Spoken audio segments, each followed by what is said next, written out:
What's up, y'all? My name is Durmerrick Ross. I'm a 15-year-old uprising sophomore at the Arlington Heights High School here in the great city of Fort Worth, Texas. I will be performing for you guys today an original oration or speech, if you will, entitled Put 'Em Up.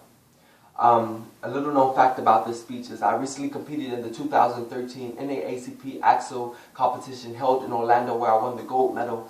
So I hope that you guys enjoy, I hope that you guys listen, I hope that you guys adhere to all that is being said.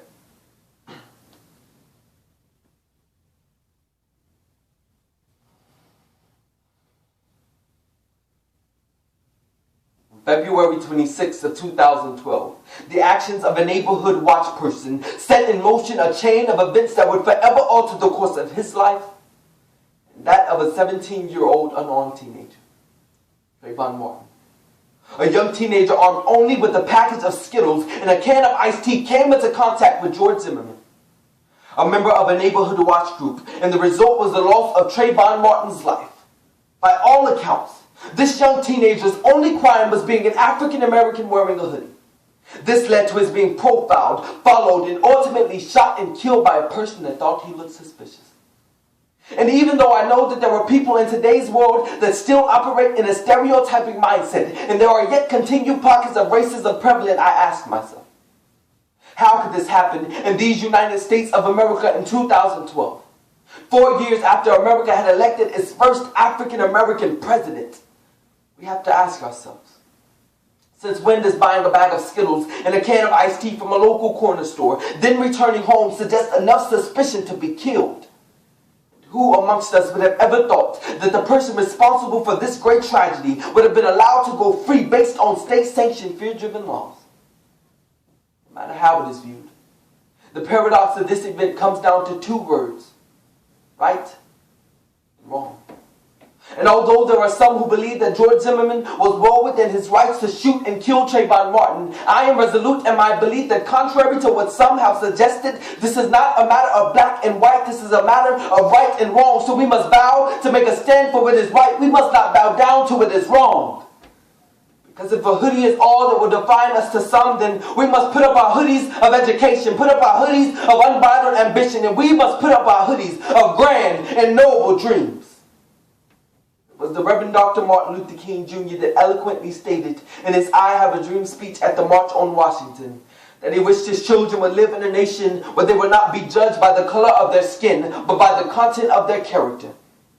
Is it not ironic that 49 years after Dr. King makes this statement, a young African-American teen is shot down and killed because he is first judged stereotypically and not by the content of his character?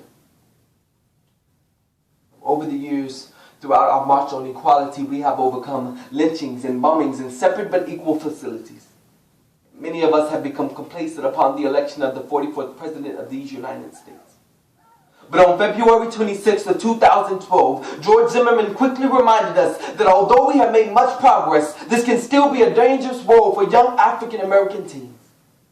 You could replace the name of Trayvon Martin with the names of the thousands of young African American males, including myself, that travel the streets of our nation daily. Many of us are only symbolically armed with Skittles and iced tea. So you ask me who I believe is at fault, who I believe is to blame as being the root of this great tragedy. And I tell you that I, 15-year-old Durmerrick Ross from Fort Worth, Texas, do not blame George Zimmerman. I blame America.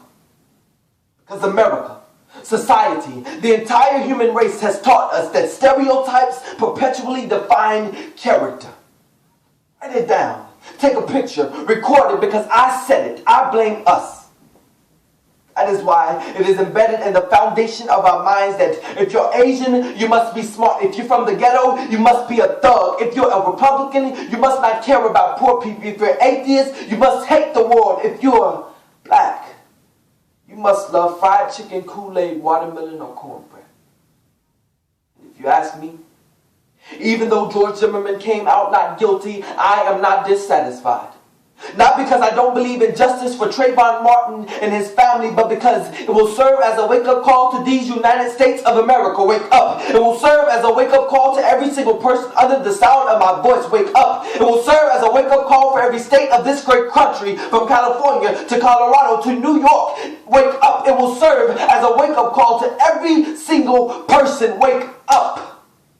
Stop pressing the snooze button as our children are being killed. Wake up. Stop fighting for justice only when it's convenient and popular for you to do so. Wake up and realize and understand that our fight is not only racial. Our fight is not only against the prejudices of black and white. Our real fight is breaking down the strongholds of statistical stereotypes. So in closing, being that you will probably only remember 5% of what has been said, my name is Trayvon Martin. My name is Jordan Davis. My name is Oscar Grant. I am 31% of America. I am young. I am black. I was murdered. But you would rather allow our deaths to continue ringing its alarm when all you have to do to change is stop sleeping and wake up. Thank you.